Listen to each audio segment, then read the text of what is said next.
ভোর রাতে যখন সাহারি খেতে উঠবেন, আপনি তো সাহারি খেতে উঠেন, আপনি জানেন ওই সময়টার দাম কত? আমরা বেশিরভাগ মানুষ জানি না ভোর রাতের এই সময়টার দাম কত। আরে ভাই, এই সময়ের দোয়া 1 মিনিটের দোয়া অন্য সময়ের 100 মিনিটের সমান না। অন্য সময়ের 100 মিনিটও এই ভোর রাতের 1 মিনিটের সমান না। এত মূল্যবান সময়। সাহারি খেতে উঠছেন, সাহারি খান, ভালো কথা, কিন্তু সাহারি খাওয়ার আগে পরে 10টা মিনিট জায়নামাজে মুসল্লাতে দাঁড়ান, একটু 2 রাকাত নামাজ পড়েন। এই সময়টা দোয়া কবুল হয়। আল্লাহ ডেকে ডেকে বান্দাকে দেন। একটু হাত তোলেন, চেষ্টা করবেন তো ইনশাআল্লাহ। আপনার বাসার এক কোনায় চলে যাবেন, একটু আলো আধারিতে চলে যাবেন, সেখানে গিয়ে বসে আল্লাহর কাছে একটু কথা বলবেন। সিজদা চলে যাবেন, সিজদা গিয়ে আল্লাহর সাথে একটু মন খুলে কথা বলবেন। আল্লাহ, আমি অনেক গুনাহ করেছি, আল্লাহ আমি অনেক পাপিষ্ঠ।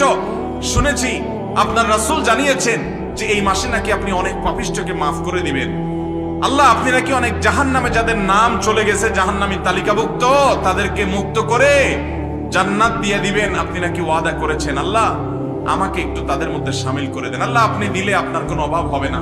আল্লাহর সাথে একটু কথা বলা, মুনাজাত করা ভোর রাতে করার চেষ্টা করবো তো ইনশাআল্লাহ। ঘরের এক কোনায় চলে যাবেন, সাহারিটা আগে আগে খেয়ে শেষ করবেন। আজানের এখনো 15 মিনিট বাকি। চলে যান এক কোনায়, ওযু করে দাঁড়ায় যান 2 রাকাত নামাজে। চলে যান সিজদায়, একটু দোয়া করেন। নিরিবিলি জায়গা যদি বাসায় না থাকে, ছাদে চলে যান, মসজিদে আগে চলে যান, এক কোনায় চলে যান।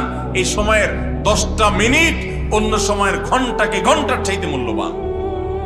চেষ্টা করবো তো ইনশাআল্লাহ।